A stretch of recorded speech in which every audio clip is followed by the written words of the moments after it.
Countries are either big or small.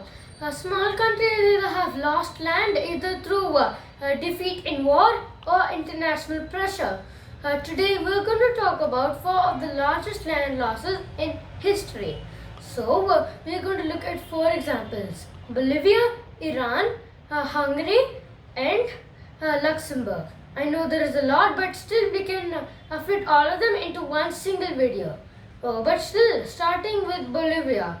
Bolivia broke away this time from the Peru-Bolivian Confederation, which included Peru. At this time, Bolivia emerged as not a landlocked state, but it still had a coast, in which was taken by Chile. Also in this time, Argentina had a border dispute in the south. At this time, Argentina won a war with Bolivia, and which is now part of the Jujuy and the Salta provinces of Argentina.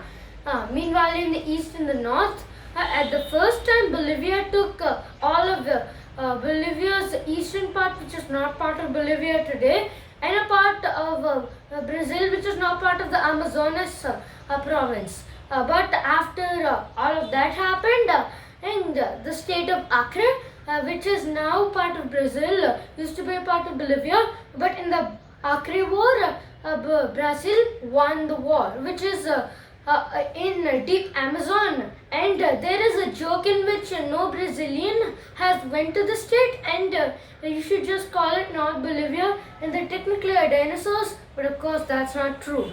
The final war was in the Chaco War, in which Gran Chaco was ceded to Paraguay from Bolivia. At this time, this area is even more than Paraguay's total land area itself. It's all the land west of the Paraguay River.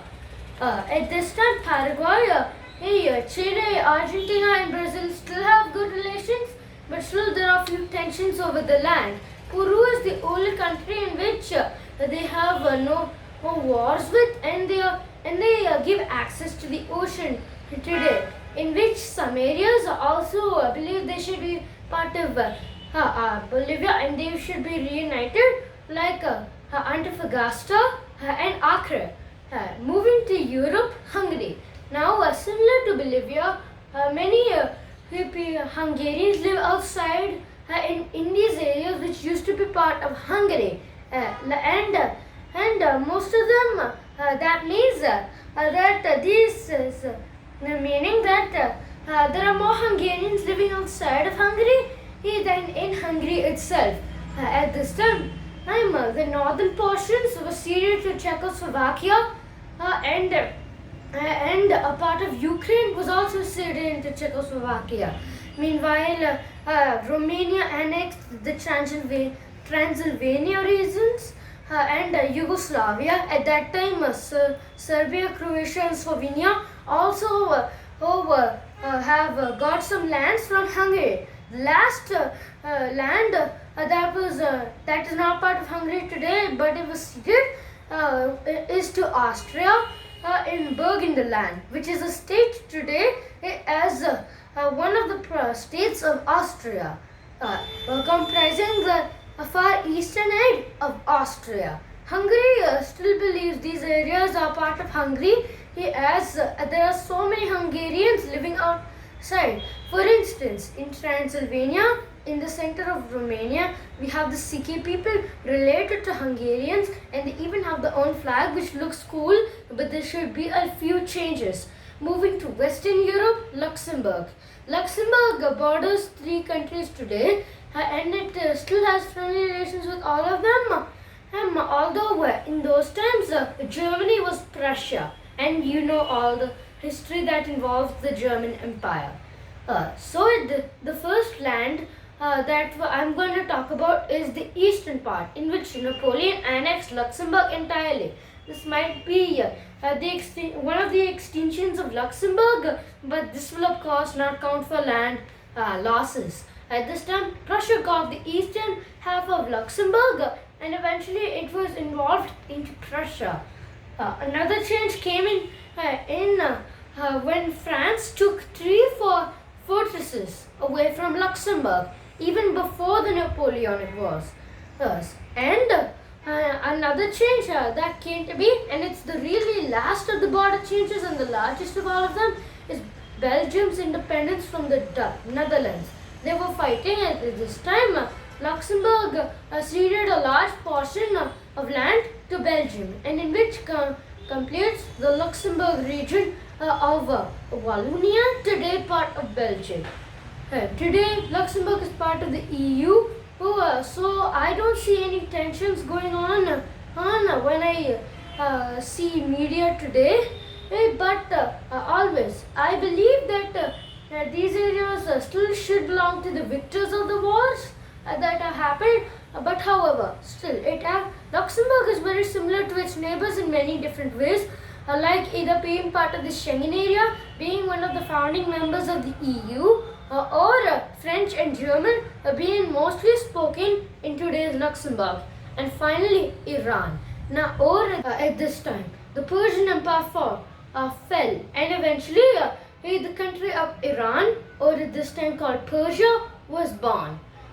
The British, meanwhile, are trying to trade with everyone in Asia, in which in Arabia, in India, or British India were annexed into the British Empire.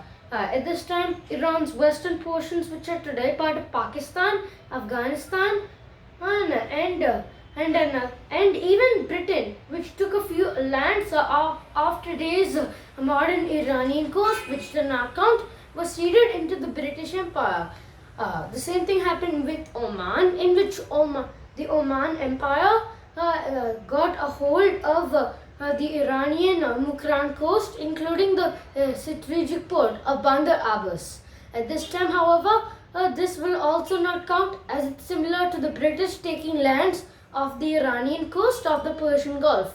The Russians also took a few lands. Although they are strong allies today, they weren't at that time. The Russians expanded into the Caucasus and later into modern-day Turkmenistan and seized a lot of land, in which even including some bits of Russia today.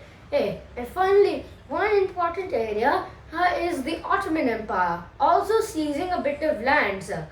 And from modern-day Iran, one had happened in the Berlin Conference, in which Turkey, or at this time Ottoman Empire, took a few lands of Iran. But today, sometimes they are part of Iran today. Meanwhile, some land changes happened in modern-day Iraq, in which Iran took places in which they are now part of the country.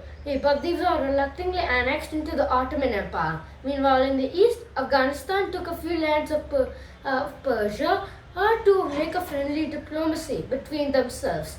The only change that is, however, most controversial is Bahrain, which is annexed into the Royal Qatar dynasty. I will show you how it happens. Basically, I'll give you a quick summary. So basically, Iran wanted that island so that it can stretch its influence in the Persian Gulf. But at this time, Qatar was like, nope, I don't want this land. Give me this island, Iran. And then Iran was like, okay.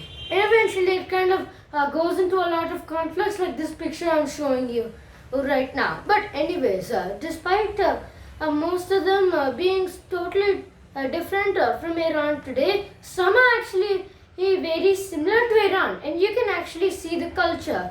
South Ossetia is mostly populated by an Iranic group today, also from Persia, and Azerbaijan is mostly Shia, and although its language is derived from Turkic, and Turkey is more Sunni.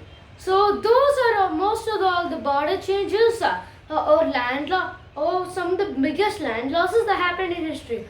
I just want to clarify, I'm not supporting these areas either if they want to become a part of the country or not, or stay part of the country. But I support the idea of whatever you want, just do it. Whatever you want, just do it. And this teaches the moral of our entire video, in which whatever war we had to win. Anyone can have it, but everyone owns everything of a land, and the entire world belongs to everybody.